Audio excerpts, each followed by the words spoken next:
Hey everybody, welcome to the Muscle Intelligence Podcast. I'm your host, Ben Pakulski. Today we interview one of my longtime friends and mentors, one of the greatest physiques to ever walk the face of the planet, a man who's competed in 77 professional shows, 110 in total, literally maybe the most aesthetically pleasing physique ever to walk the earth, as well as certainly, without question, the hardest working athlete I've ever worked with in the gym.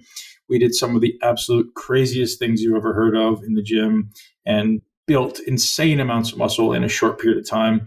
Milos, the Mind Sarcev, joins me today to talk about his training methods, who it applies for, and really why you want to start considering training in this different way. And really, I did this for a long time, and I think it's really, really beneficial. I also obviously play devil's advocate a little bit with Miloš and talk about other types of training and really how complementary my training and his training would be.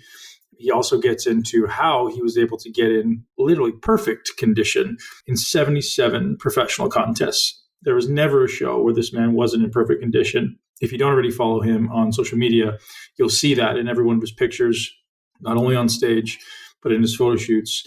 He was absolutely inside out, shredded. And this is not, by today's standards. This is by world-class, any day standards, one of the most lean, beautiful physiques you've ever seen in your life.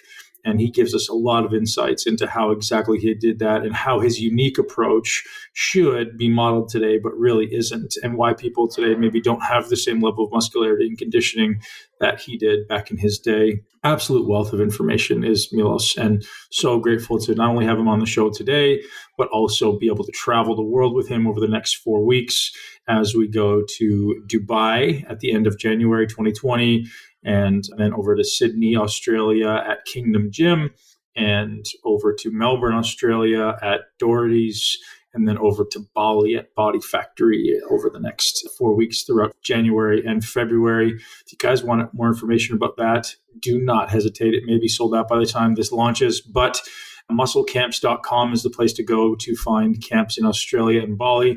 If you're in Dubai or want to travel to Dubai, DubaiMuscleCamp.com is where you can find information about that. So we're doing a format that allows the greatest number of people to come, which is a one-day seminar, which is just seminar. We're going to teach you everything you need to know about building extreme amounts of muscle and getting an extremely great condition. It's a one-day event anyone can attend. It's not for any particular level of intellect or experience. It's just we're going to give you something to take your results to the next level. I guarantee there will be something in there that will completely blow your mind and change your paradigm and expedite your process. And then there's also a 4-day camp offer, which is including that 1 day and 3 additional days. And then those 3 additional days will be 2 workouts a day. One is going to be muscle intelligence style. One is going to be Miloš style, both of which have massive benefit. And you can learn both styles to apply to your training going forward to expedite your progress and results. I look forward to seeing every one of you there. We truly aim to make it a world-class experience. And, I have no doubt in my mind that Milos is going to do nothing short of that. And people are asking how it will be different than my camps in the past with Jordan or maybe at the gym. And the reality is I want to teach everything other than muscle building this time. People still want to learn some execution stuff. And obviously I still will talk about muscle building a lot. But the thing that I have to offer that's maybe a little bit unique is this perspective on the 6 pillars of a lean, healthy, and muscular physique. So what are they? How they work, how you can use them to get your greatest results. So most people myopically focus on one piece, right? They'll focus on training, or a nutritionist will focus on nutrition, or a doctor will focus on blood work or whatever it may be. I'm going to teach you how to integrate all those things and how to kind of look at the big picture and understand which one is most important, and then obviously how to apply it and get the greatest amount of progress and results based on your objectives. And so I'll be diving deep into everything that happens outside of the gym, and Milos will be diving into mechanisms of muscle building and his hyperemia training protocols and really working really, really hard.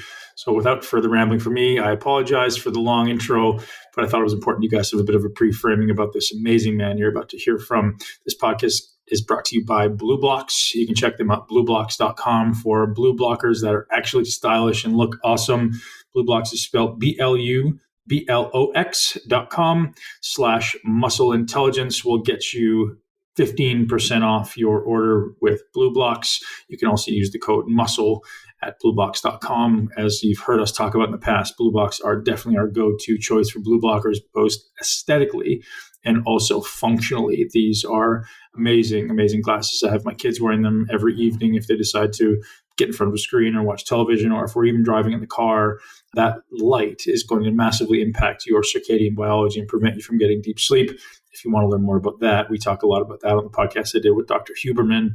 And without further ado, I hope you love this podcast with Milos Sarcev. If you did, listen all the way to the end and share with at least one person you know and love. Have a great day.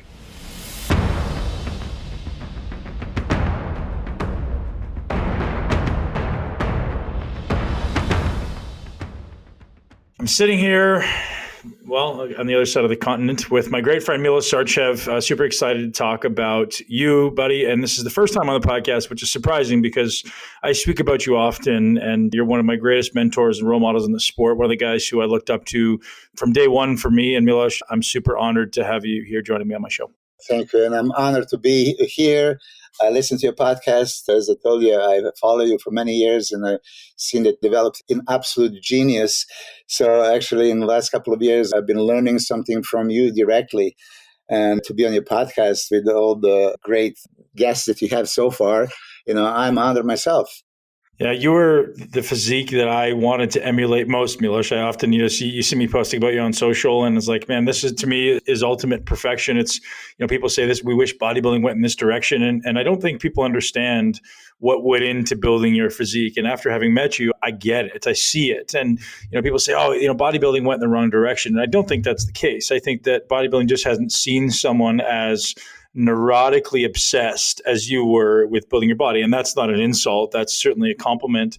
And I think that's what's necessary to achieve the level of greatness you did. And not only the level of greatness, but the frequency with which you repeated it and consistency with which you repeated it, in my eyes, has never been replicated yet. It's just the number of shows you did and the condition you brought and how you're full and big, and it was always in shape and your posing was perfect. And people think that stuff happens by accident, but after having spent a good amount of time with you, late 2010, early 2011, I see just what went into that, man. And that you literally shaped so much of my career following that, buddy, that I have to extend a vote of gratitude to you. And I really want to talk about that, right? Like where that neurotic obsession came from and, how that manifested in you becoming this incredible bodybuilder. Yeah, so I remember that 2010 when we trained for that Flex show, right? That's right. Yeah, it was a wonderful experience. And then as you remember coming to your place and teaching you posing, and every little angle, little inch here, inch there, external rotation, internal rotation, angling, positioning would matter. I didn't say this officially yet, but thank you so much for putting me always on pedestal and saying that my physique is one of the best, because I was in the 90s, not considered really a top contender. 3 times in my life, I placed 10th at Olympia. So a lot of people don't see this as any major accomplishment, but when you see that there was a lineup of Flex and Sean and Kevin and the greatest bodybuilders of all time. Yes, so people don't understand when 10 great guys are competing, somebody has to be first and somebody has to be last. Yep. And Ronnie Coleman was 1997, 9th place. I finished 10th, and following year he won. But thank you very much for considering my physique as one of the best. I always think that bodybuilding is about shape, aesthetics. And let me first say this, just like man's physique, when we talk about it, I had this many times. People are, oh, you bodybuilders, you muscular guys, like, hold on a second, what, you don't want to be muscular? Like you want to tell me that any man on this earth, when they can choose to get a body to be skinny, fat, or muscular, they're going to choose anything but muscular. Right? So it's bullshit right there, excuse my language. And the same thing with the ladies, like, oh, we don't like muscular physique. So whether you like a slab of fat or a bony guy, or you like certain kind of muscle. Now, you don't have to be professional level bodybuilders, muscular, but, just to have a nice athletic, aesthetic physique and in tone, that should be a goal for everyone. When I came into sport, I idolized Frank Zane, Serge Nubret. I mean, guys that were just really, I think, in my opinion, flawless. I mean, that's the shape, that's a physique that anybody in the world, when they see the physique, that they would want to emulate. So This is my guidance. And I think I achieved that like mid-90s, like 97 especially. That was I think my best year, when I was most comfortable with my look, but still I could not crack the top 6 at Olympia. So by 99, I tried to put more size. And at Olympia, I didn't really make a top 6, but in a European Grand Prix Tour right after, I managed to beat Nasser and Marcus and, many guys that I wouldn't beat normally. Man, so people see your physique and they assume, hey, he has great genetics, or they assume, hey, whatever they want to assume. But, and myself included, right? When I first heard about you, I heard about you through, our mutual friend, Bob Wetherall. And I said, who's this guy? And I want to hear about you. And you don't really comprehend what goes into building your physique, buddy. And then when I got the opportunity to spend that time with you, I had no comprehension of the amount of detail that you put into absolutely everything.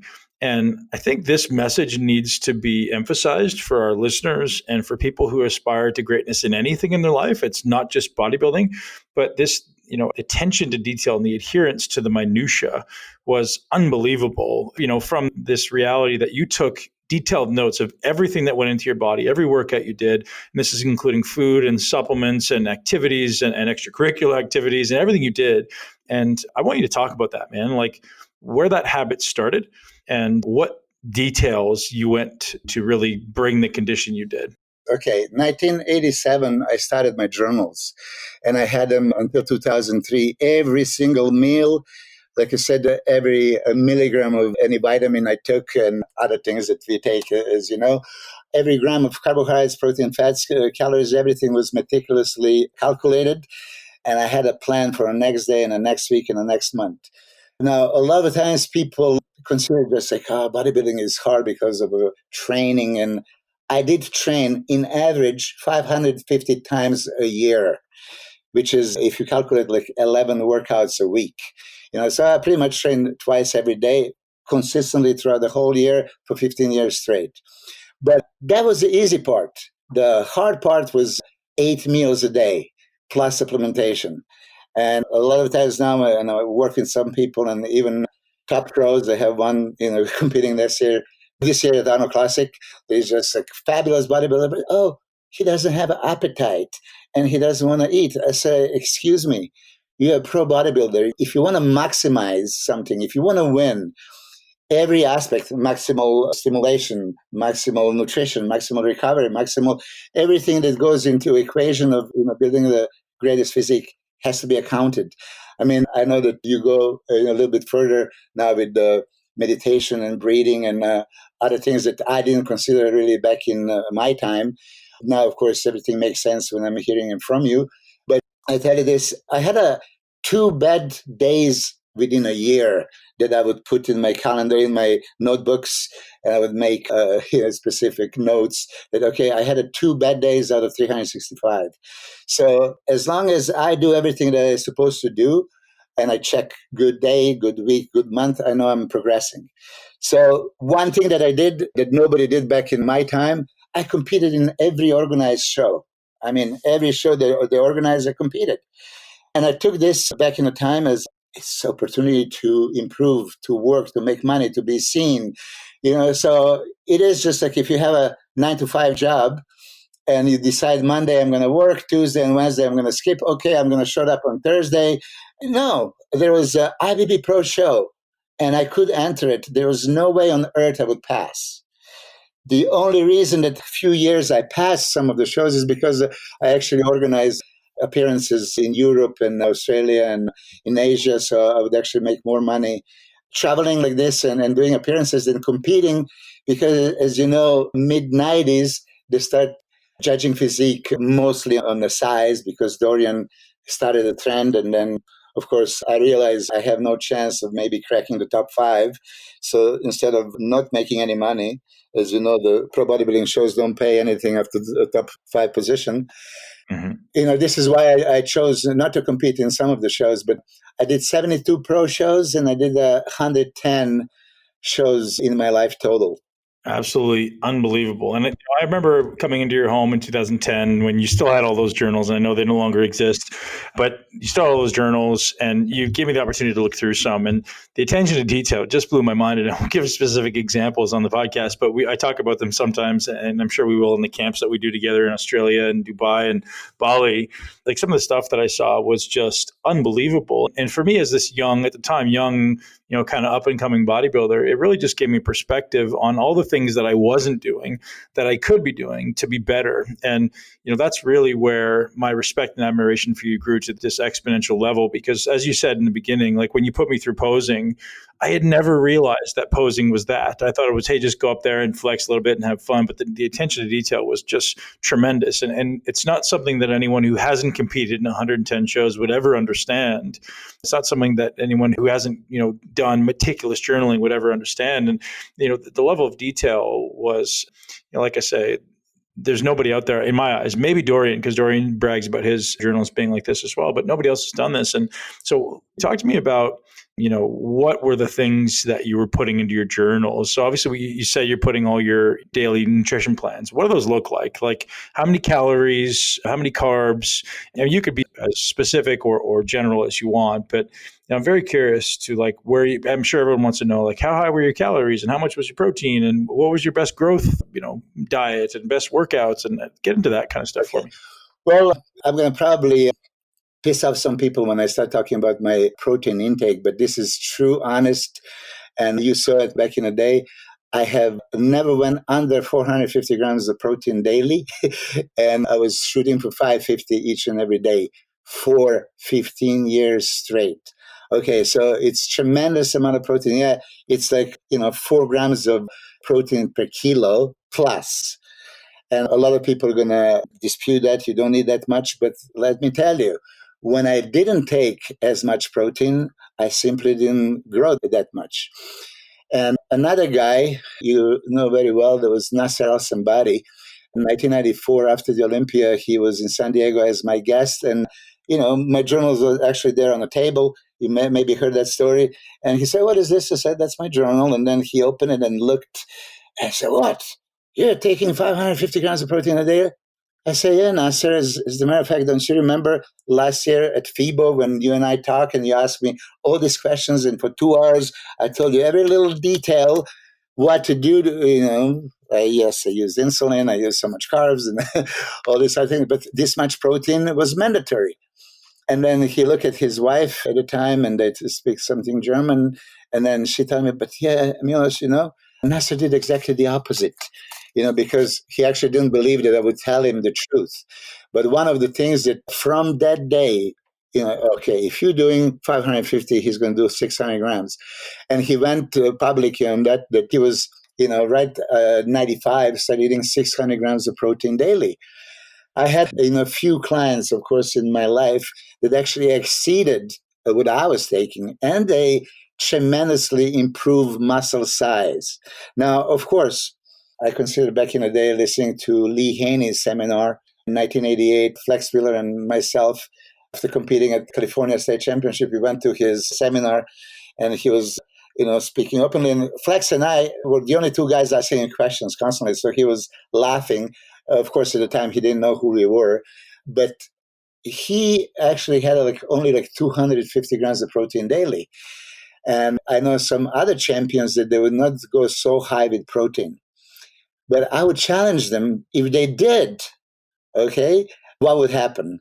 And I'm convinced that if you keep everything the same, but you just increase the protein intake, you would see instant difference. So there's some things to consider about that, right? So looking at what I did, it's kind of common now for people to do 2 grams per pound. So that's not too much over what you were doing. Yeah. And there's also genetic considerations, right? So there's some guys out there, I'm not going to drop names, but there's some guys out there who don't eat, or they eat 2 meals a day, and these are pro bodybuilders, and they maintain all their muscles. So there's certainly a genetic component of this protein turnover ratio, like protein breakdown. Yeah. Some people break down protein faster, some people break down slower. And there's also the consideration of digestion. Can you actually break this down? And obviously you had very healthy digestion. Yeah. Because if an average person ate 2 grams of protein per pound, their stomach would look like a balloon. And that happens, right? Like that's ultimately what happens with a lot of bodybuilders. Their stomach grows because it's just always full of protein. And eventually your body can't produce enough acid to break it down. So there's some considerations there, but certainly now we know enough to go, oh, well, you're eating this much protein, you can support it. Yeah. But there's definitely nothing wrong with it inherently, right? People think, oh, your kidneys. There's nothing wrong with eating that much protein. Yeah, I said this in many seminars before because some doctor would be there and raise his hand, excuse me, don't you realize that so much protein would be toxic to your renal system and all that stuff? And I challenged them, okay, can you please find me one study that is done on a healthy kidney, on a healthy individual, what would be toxic amount of protein? But yeah, I completely agree with you. Genetically, we're all different, and digestion is a huge thing. And throughout the years, actually, because of the digestion, I started changing and implementing a lot of essential amino acids instead of actually protein, or reducing the protein size per meal and replacing with some essential aminos.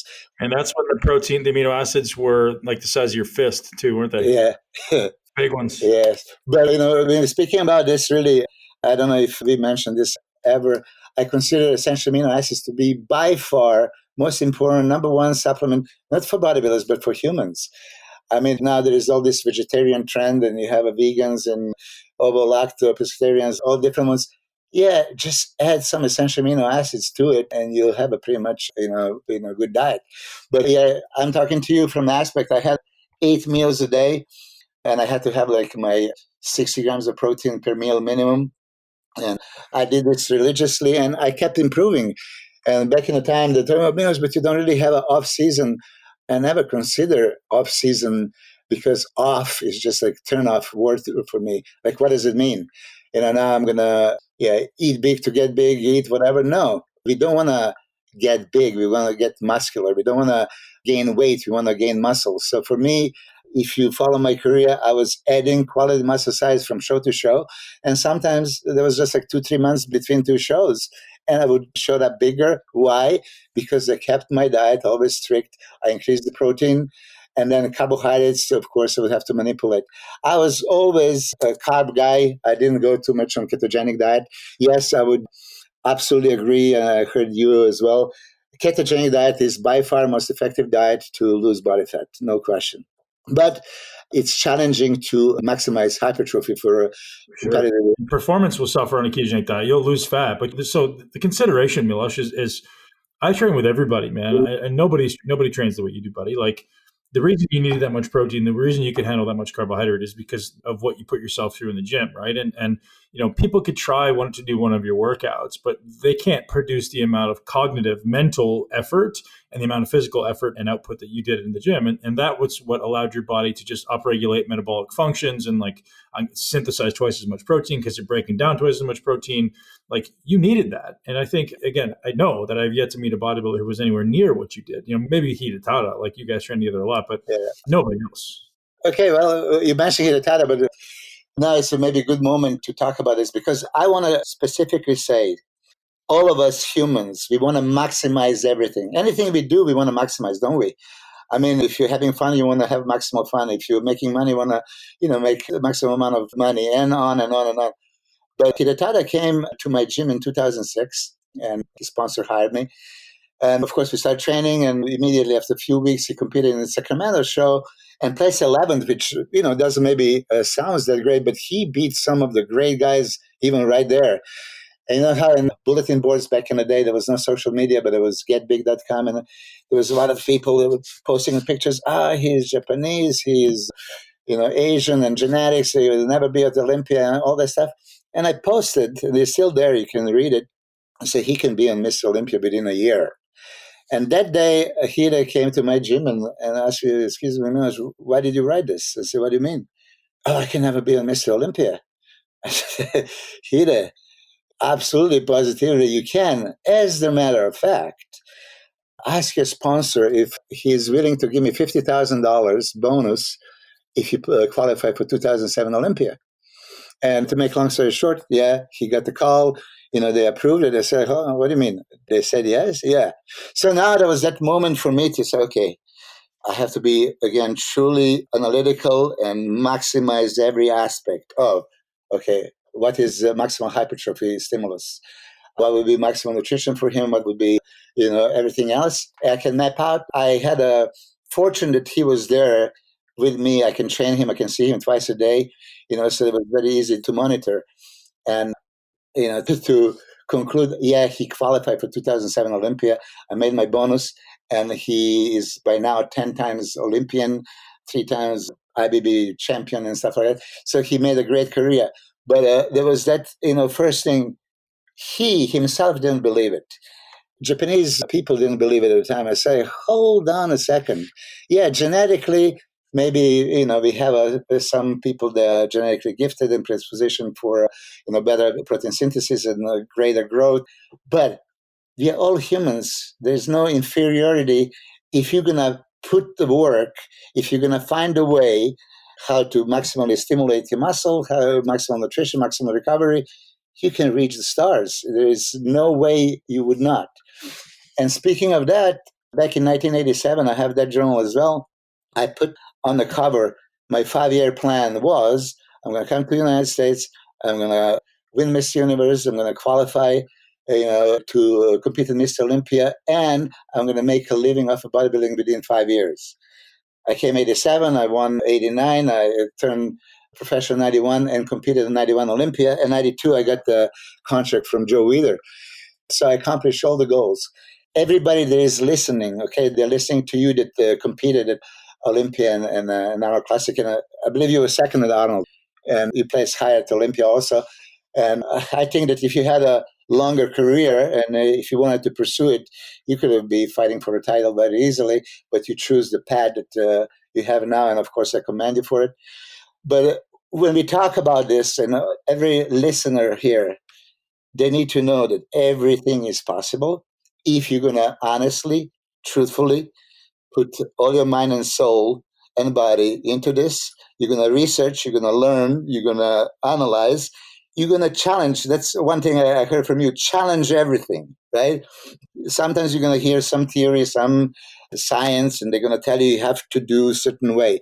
Challenge it. Why? There is many, ways to get to the Rome, right? So, find your own way. As Bruce Lee was saying, observe everything, see everything, accept what you find useful, discard what is useless, and create your own.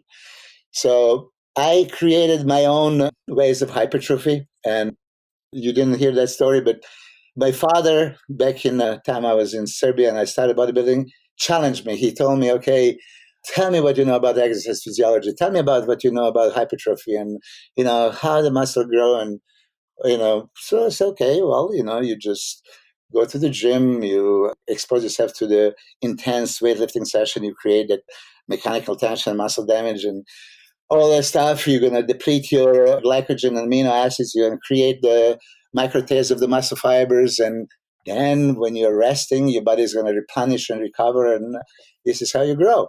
And he said, okay, but let me ask you this. Do you realize that only when you're physically active and when you're training, and now you're training what? Oh, muscles, and you do specific muscle body part, you're going to create increased blood flow to that muscle, hyperemia. You're going to deliver now, if average man has like 5.5, 6 liters of blood, like 70% of that blood is going to go exactly through that muscle that you are firing, your muscle contractions, each and every rep. You're opening the cell and they're ready for uptake. You have a perfect opportunity to deliver what you want to deliver into that muscle only during the training. And I was saying, like, hold on a second, what are you trying to say? And he told me then that example, like, okay, if I'm flying now airplane from Belgrade, Serbia, all the way to America, and there is no passenger, what is the point of flying? So he says, why would you deliver empty blood into your muscle when you're training? And again, I was a teenager at the time. I didn't want to listen to my father. He was super educated, most brilliant, and all that. But, teenagers usually always resist kind of the parents. I said, what do you know about the bodybuilding, right? So I didn't want to listen to him, but then within like 3 months, I didn't make like much of the gains. And then, that curiosity, I said, okay, we had essential amino acids in Serbian pharmacies that I have to confess, I learned how to write in a Latin language. I stole the prescription from my father, and I wrote my essential amino acids prescription, on 20 different pieces of paper. I went to 20 different pharmacies, and I got my essential aminos. And then, of course, dextrose is very readily available and cheap. So I would just start with the dextrose and essential aminos. And oh my God, like I felt like I was on steroids. I mean, I was drug free at the time, of course. And my gains were like astonishing. Like, hold on a second, my father was right. And this is when I came up with this hyperemia advantage. I mean, I don't know if we can talk about this, but Yeah. this is the theory that I honestly believe in it. It's not really my discovery. It's something that I got from my father. But I realize that every man that is listening, maybe this podcast right now, when you're not active, maybe 10, 12% of the blood is in your muscle. When you're training, 60, 70% goes into the exact muscle that you're training. Now, you can deliver that blood. And if you have a pre-digested nutrients, essential amino acids and ATP and glucose and whatever you put, beta-alanine, citrulline, L-carnitine, anything that you find useful, right? In elemental state, it's hydrolyzed, doesn't need a digestion. It is not take the blood out of the muscle and bring to your GI tract. You can insert all that in exact muscle cells of the muscle fibers you're training during a training. So that's that hyperemia advantage theory. And this is where I also, besides heavy duty training and typical mechanical tension and a stretch overload or muscle damage, I went for that metabolic stress type of training. Crazy pump, crazy pump, crazy pump. That's why I did superset and 3-set and then giant sets and all kinds of things. That I would just overwhelm the muscle and push everything into it. And that was kind of something that I pioneered back in time. Nowadays, there is thousands of companies that have intra-workout supplementation. Back at the time that I was doing, there was Charles Poliquin that was suggesting BCAAs, if you remember. Of course. Intra-workout, of course, Charles is, God bless his soul, is also one of my mentors and one of the guys I looked up to. And by the way, you really start reminding me so much on you guys are Canadians, so maybe you have something in common. We have a brilliance in you as much as Charles. Yeah, so branch chains were used at the time. And I remember back 1995 when I did the first camp with the Charles, we had one disagreement. And that disagreement was about using a carbohydrates intra-workout. He would use 200 grams of dextrose immediately after the workout, which first time when I heard that, it's like, oh my God, this is ridiculous. But then I realized he would calculate how much glycogen you can burn during the workout, and he would actually recommend 200 grams of pure dextrose immediately after training back in 1995. Wow. This is how advanced he was. Well, I told him, of course, I would put this carbohydrates split intra and post. He didn't agree, but years later, he did make a post that, yeah, he was wrong. As far as maximal hypertrophy, he would see the point that I was making, that carbohydrates intra-workout would make sense. I know that sometimes you don't agree with that also, but there's... Not necessarily true, man. I just don't. I think so. The only perspective I always give is many people, and I would say a large percentage of the population now, lack focus. And if you take carbohydrates in at the beginning of the workout, your focus is going to deteriorate because your body's going to spike serotonin, right? So my suggestion for most people is to utilize the first 10 to 15 minutes of your workout, sometimes up to 20, to do something that's neurologically demanding, like the heavy, hard stuff, to get your body kind of motivated and get your body releasing some dopamine, so that, and acetylcholine, so that you can actually get focused and then do the carbohydrate. Because at that point, your pump is already there. You've already got the nervous system fired up. That would be the only separation that I may suggest. And that's, so you tend to be very lean. You tend to be very, probably insulin sensitive, where, 80% of the population of the world is not. So that's the consideration that I would offer as maybe an asterisk. Yeah, and I don't disagree. I mean, this also makes sense. I do some, of course, heavy duty immediately in the beginning of the workout. But you see, my workout, if I would have a Hidetada or, you name it, there was Dennis James, Dennis Wolf, Johnny Jackson, Sylvia Samuel, whoever would come in, they knew that the second they crossed that line, from my juice bar into the gym, Now this is Colosseum. This is a ring, and you're going to die trying, or let me kill you, right? Man, so I'm going to interrupt and tell the story of our first workout together. You probably don't remember this, but we were training back first time in Coliseum. And I think I was like 7 or 8 exercises into my first set, puking in my mouth. And you were standing maybe 12 inches in front of my face and yelling at me to do more. And I'm literally puking in my mouth and trying to not throw up on you. And literally, I think we did 17 exercises or something like that on the first day. I was like, okay. And I don't know if you remember my friend Marco, who was also there, who said, I can't. Yeah, I remember, man. I remember like it was yesterday. He's like, I can't. And you stopped him and you pointed at the door and you go, get the fuck out. I was like, and I loved it, man, because you're here to train. You can, and like, so I loved it, man. It was the most intense thing ever. I still tell the story. But so what you saying you're going into battle, it's not an exaggeration. Yeah, I mean, really. And now that you say it, I mean, I might look like an asshole, but if you're the coach, if you're a trainer, you want to get the most out of it. I mean, I kicked out Sirius Samuel twice. I actually had to grab him and walk him out because he was slowing down everybody else. Like, okay, if you're doing, above the wall workout and Hide, and then Dennis Wolf is, dying, and then he comes the Syrian and is trying to fake. You can fake experienced coach. I mean, you can look at me and you know 100% if I'm faking or if I'm really, going all out. So I remember your face very well, but I didn't know that I told him to get the fuck out if he doesn't want it. The same thing, actually, I did say to Hide when he told me he can never qualify for Mr. Olympia. I said, okay, then there's a door. You can leave now because if you don't believe it, I don't want to train you. And, so they talk about training intensity, right? And I'm not saying, guys are so much stronger than me, and there's a lot of guys that have that crazy intensity. But I really, if I train you first time, like that was a perfect example. You're there first time. I didn't go easy on you. I didn't prepare you for it. I didn't give you like, okay, now we're going to warm up, and then next week we're going to increase it. I just bombed you. And this is what I do in the training camp as well. And now we're going to do the training camp in Dubai and Australia and Bali. Yep. Those people, they have to survive. I'm not going to go easy on anybody. Okay. I want to just show them how far you can push your body. And now after you finish this and then you consider what you just did, then reevaluate your training. Are you really training hard enough? Because if you do want to maximize everything, and we all do, then you have to be truthful to yourself. Are you pushing it to the limits? Yeah. So let's bring this back and talk a little bit about like the amount of carbohydrates around the workout. So we're trying to optimize hyperemia.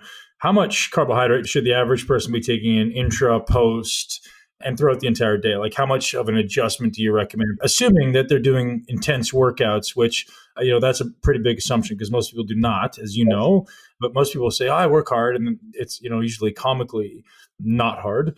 So what would you suggest? And what was the highest amount you ever got intra and post?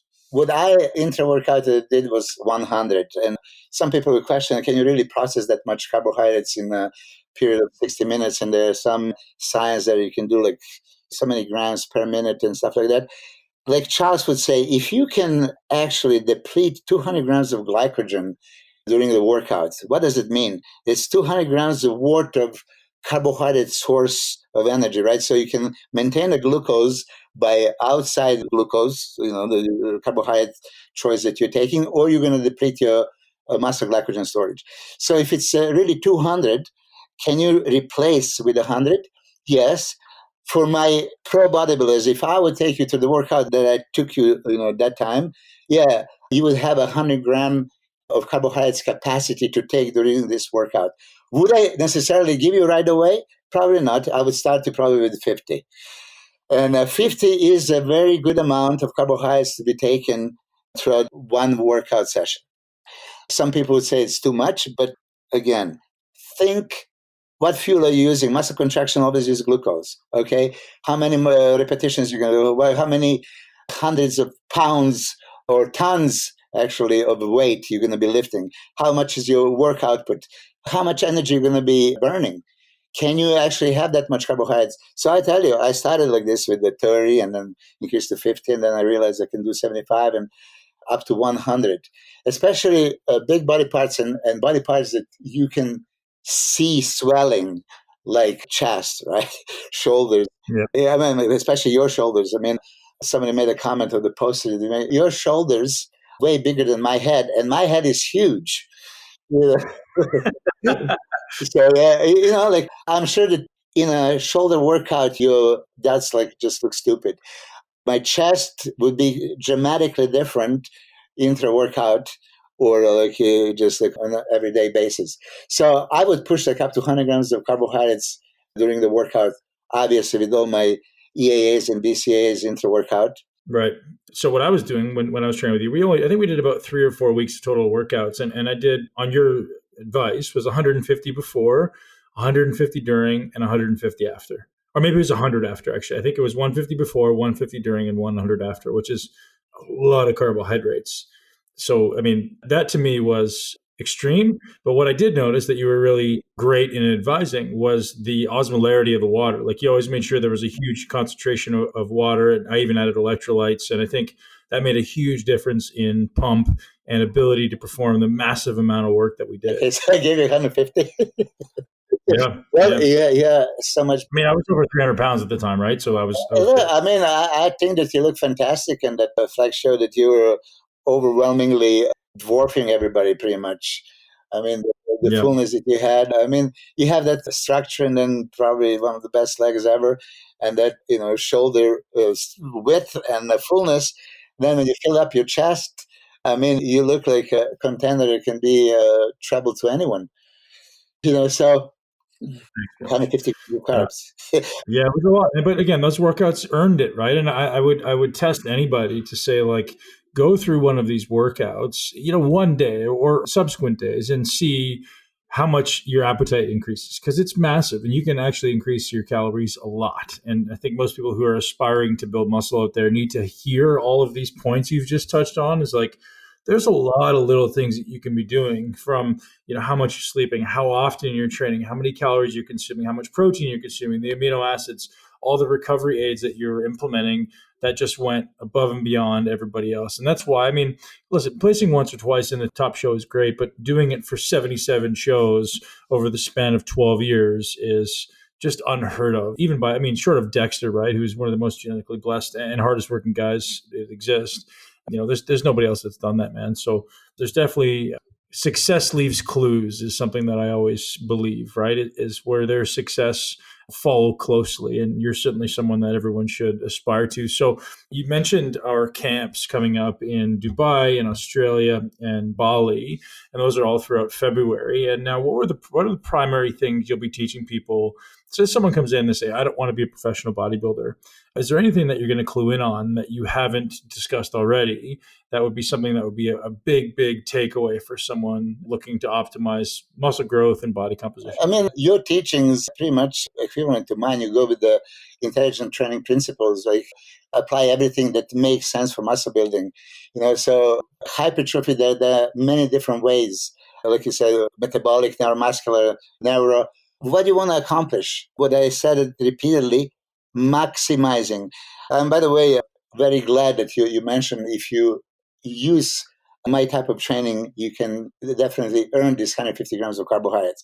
So if we are saying about maximizing, what I teach in what we're going to teach in training camp, each and every person that shows up there, so what do you want to have? A minimal, optimal, or maximal results? Okay, if you want a maximal, so how are we going to accomplish this in training principles? Of course, first, then you're going to do most of that teachings, and I've seen your priming and execution mastery of each and every exercise, which a lot of people these days don't know how to train and don't know how to stimulate the muscle. So once they learn how to correctly execute and have that time and attention and feel the muscle and have that full range of motion and have that stretch overload and then maximal shortening, okay, and then you apply this in the intense training principles that I'm going to apply with some giant sets and different angle, different grip, different tempo, different variety of stimulation, and then maximize with the intra-workout supplementation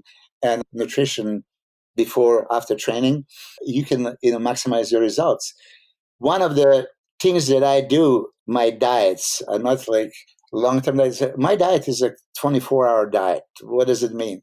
I will have 3 different possibilities of fat burning phase, maintenance phase, and anabolic phase. That's the 3 phases in a day that you can use each and every day. If you know how to manipulate your carbohydrates, your activities, you do aerobic type of training that you're going to use fatty acids as a substrate, you're going to for sure burn it.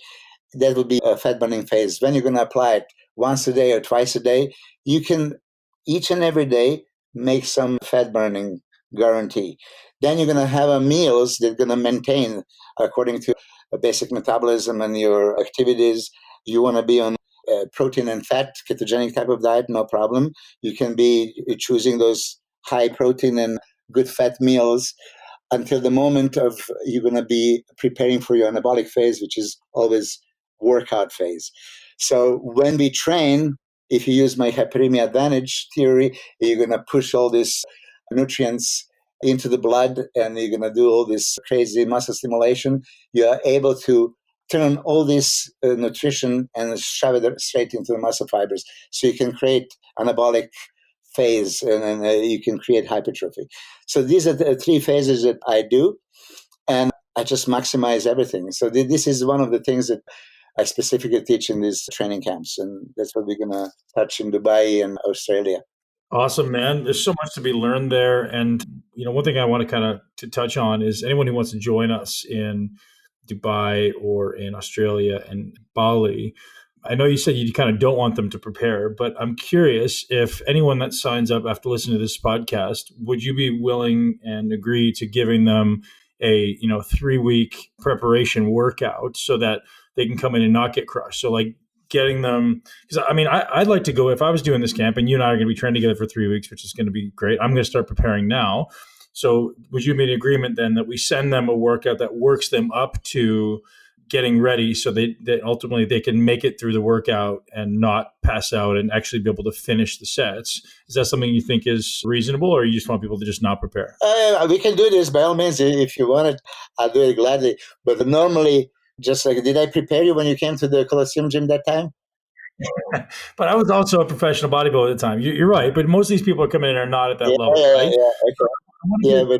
So what I'm hoping to do is get everybody to the point where they have the aerobic conditioning, they have the muscle conditioning to where they can actually recover from these workouts so we can push them that much harder, right? Because ultimately the better conditioned they are, the better they are at executing these movements, the more muscle they're going to gain in that 4 days. Yeah. That's my objective. So would you want to explain to listeners what is going to be a structure? First workout of the day, you're going to be right. So I think everyone's asking about that too, because I was there teaching last year and this is completely different content. So we're going to do a 4-day structure. First day is going to be all seminar based, and that can be anyone who wants to come to learn about muscle building. And you and I will teach everything we know in the 8 hours that we're going to be teaching for that first day. No workouts involved. Day 2, 3, and 4 is going to be 2 workouts a day. First one's going to be very neurological based, right? So like teaching people how to contract muscle, how to ultimately optimize execution. And then we're going to come back and crush it in the afternoon with the Miloš style giant set workouts. Because I think normally you give them 2 giant set workouts in a day. Is that correct? Yeah, I do. But they need to survive, and they're in for hell. Seriously, I'm saying this. I'm proud of this. Like I said, when you cross your foot in a gym and you're there to train with me, I'm going to try to get the most out of you. So but I never really prepare the people. But if you think that we should give them like 3 weeks of preparation time, maybe it's not a bad idea. Well, I think it'll just allow them to take a little bit more of a harder workout. So it's funny because, Miloš, everyone who comes to my workouts in my camps say they're the hardest workouts they've ever done. So we're kind of downplaying the morning workouts. It's like, oh, these will be Ben's workouts. These will be a little bit easier, really focused on execution. But when you focus on execution, you're actually doing things correctly. It's exponentially harder for the muscular system. So this is going to be very, very challenging in the morning. We'll do a lower volume, higher load, neurologically based workout. In the afternoon, we'll come back and apply those same execution principles onto these giant set style workouts. And really, ultimately, we've seen people gain tremendous amounts of muscle. I know at your camps back in the day, people were gaining, huge amounts of muscle. And you used to do 5-day camps, so it was a lot. But that's definitely something that people will gain. 5 to 10 pounds isn't unheard of in those days. Oh, yeah. In Australia, actually, there was a 3-day camp in Perth, 2 workouts a day, and average was 8 pounds. Some guy would have a 12 pounds in 3 days, and some maybe just have a 5. But there was maximizing. Back in the day, actually, I prepared them also what to take intra-workout. So they did all the intra-workout supplementation as they came. They were prepared.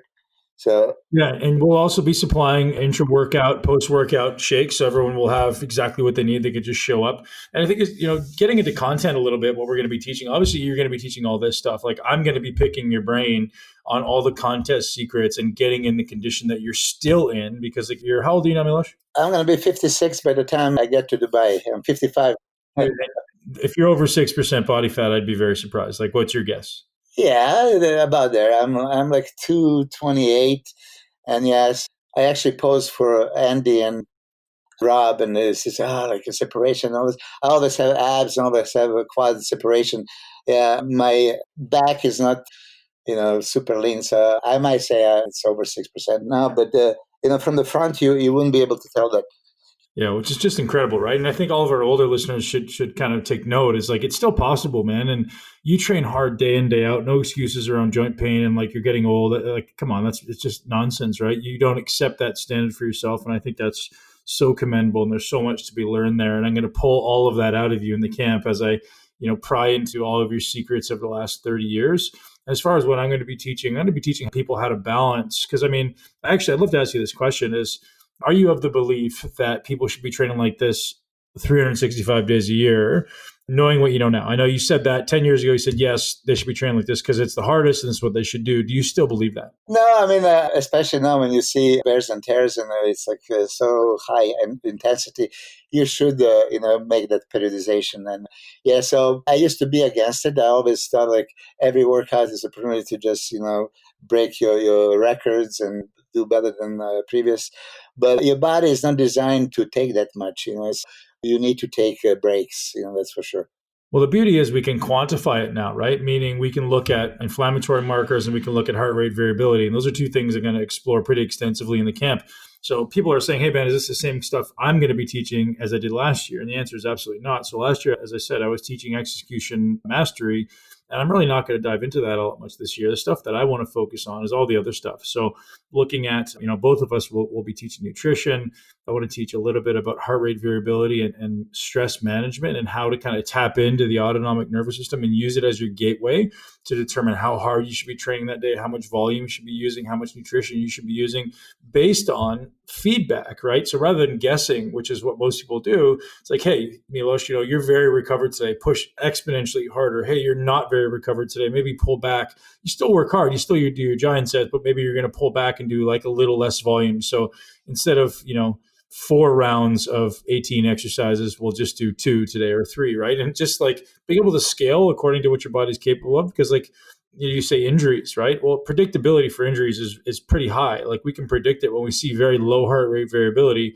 We can say, hey, this person's very likely to hurt themselves. So there's a couple things we can do, right? Hey, we have to train because we have the Olympia coming up. Okay, well, we're not going to pull back on our training. So then we put the calories higher. Right. So most people run into problems with injuries when they're in a calorically depleted state and still train really, really hard when the heart rate variability is low. So if we see someone who has low heart rate variability, well, we go, okay, well, there's 2 things we can do here. We can pull back on your training or we can give you more calories. Well, pulling back on their training is not an option. So I'm going to push the calories back up. We can literally teach people to play with these different variables and give them different intervention strategies to allow them to go back in the gym and do those hard workouts faster. And that's what I want to focus on. So it's the mindset piece. It's the autonomic nervous system, heart rate variability. It's sleep, teaching you some amazing hacks for optimizing sleep, and everything else that ultimately goes into building a great physique and living healthy. Because you're looking incredible and you're still healthy at 56. And if you're going to keep going well into your 90s and probably into triple digits, man. And I hope that I can join you there. Yeah, when I turned pro, my first pro show, it was a San Jose. A pro invitational, and the guy next to me was Albert Beckless. Yeah. He was 61 years old. Okay. Week after the San Jose, he won the Niagara Falls Pro Invitational. So, 61 years old, beating all of us. And he beat Sonny Schmidt, Ron Love, and, some great guys. So look at Dexter. They say age is just a number. If you really take everything in consideration, you live a healthy lifestyle. And one thing that you said, if you're not guessing, if you know, it's a big difference between, okay, I know or I guess. I'll guess this is good. And no. If you analyze everything and monitor everything, keep the notes, watch your body, you're going to pretty much realize what is optimal for you and what is not enough and what is, way too much. Speaking of that, I'm holding my Elite HRV device. I bought it after I heard from you. So I got one. So I can't wait actually to learn from you about heart rate variability. So this is one thing I'm excited.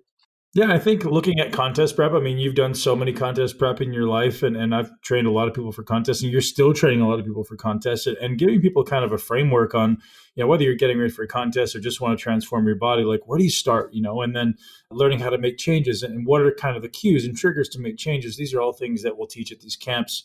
If anyone wants to join us at the camps, you guys, so you can't do the Dubai Muscle Camp, or you can, but I can't give you a discount for it. DubaiMuscleCamp.com.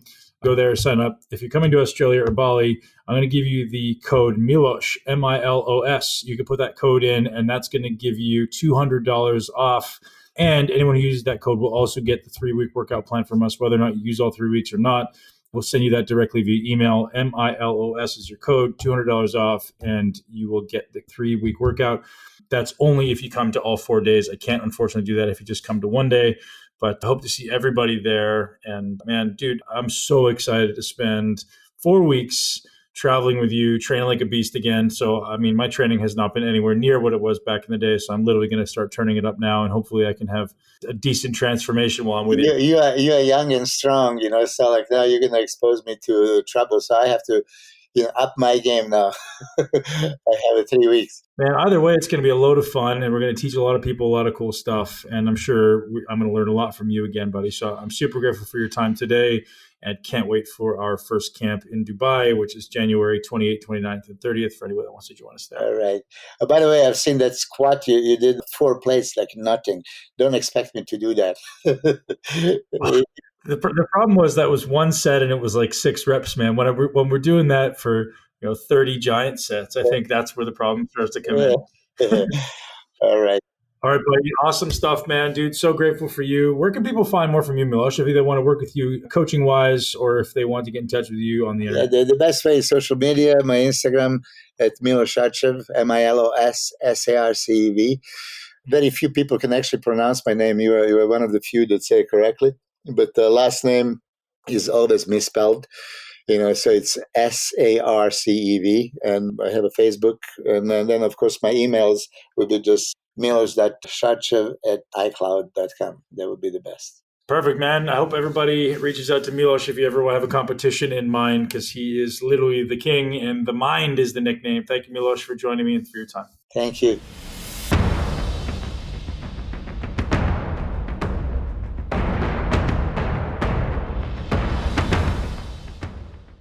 That's a wrap, ladies and gents. I hope you love this podcast with one of my heroes and mentors, Milos Sarcev. As you can hear, his commitment to this is world-class, and there's something to be garnered there, regardless if you're aspiring to be a bodybuilder or not. If you're someone who wants to be great in anything, this focused persistence, almost savage-like focus is absolutely necessary. And I had a conversation with one of my friends this morning about how neurotic, how obsessed I was as a bodybuilder. And that's literally what allowed me to get to the heights that I did. There was never a doubt in my mind that I was going to the Mr. Olympia. From the time I was 17 years old, I was not training to build my chest. I was not training to win a bodybuilding show. I was not training to be the best in my gym. I was training to compete in the Mr. Olympia contest. And taking that framing from such a young age allowed me to, one, eliminate all the extraneous noise and all the distractions that exist in everyone's life, and really focus on going deep on, this 17-year-old boy who had really no muscle, training like he's getting ready for the Mr. Olympia contest, puts a whole new level of perspective on every single set, on every single meal, on every single minute of your day. And was that a lot of pressure on myself? Yes, but it also allowed me to really focus and very clearly decide that I don't want to do other things, and ultimately make decisions in a way that was pretty clear. And yes, I cut away a lot of things. I sacrificed a lot from other people's perspective, but there was no doubt in my mind that I was going to make it where I did. And because that was the only goal. There was no, I want to compete. There was no, I want to win the national championship. That wasn't even on my mind. That was a foregone conclusion. The goal was I'm going to be on the Mr. Olympia stage. And if you guys are setting a goal in life, in anything, whether it be to build a business or ultimately become a great meditator, like don't set a goal to just be good. Good is the enemy of great. And we know that. And if we can set a goal to be world class or get to the final destination, set a goal that's so big that it excites you to get out of bed every morning. How was I able to get out of bed every day at 4:30 a.m., go to the gym 2 to 3 times every day in a caloric deficit? Well, because it was so powerful for me to think about walking every day on that Olympia stage. And I would literally envision myself walking up those stairs to walk on stage and hear the crowd go wild and hear my name being announced over the PA system. I could hear it, I could see it, I could smell it. And if you can't do that, the likelihood of it coming true becomes less and less and less. So I suggest if any of you have a goal, if it's literally anything, spend some time every day thinking about that goal, dreaming about that goal, writing down that goal. And it should be something that's so exciting to you that it's easy to get out of bed. There's no such thing as a snooze button. It doesn't even exist. I jump out of bed every morning when it's time to go do cardio. I jump out of bed to go have a meal or go to enjoy my workouts because I know that's the end result and that excites me. And if your goal doesn't excite you, you're on the wrong path. You've chosen the wrong goal. So I suggest re-exploring that goal. I hope you guys absolutely love this conversation. If you did, I'm so grateful for your reviews. I get so much awesome feedback on social media, guys. Thank you.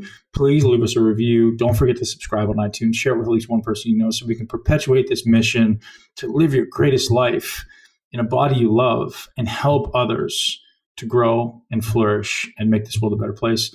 I love you all. Have a great day. Talk soon. Thank you so much for tuning into Muscle Intelligence. If you enjoyed today's episode, please be sure to share it with at least one person you know. Make sure you're subscribed so you never miss an episode.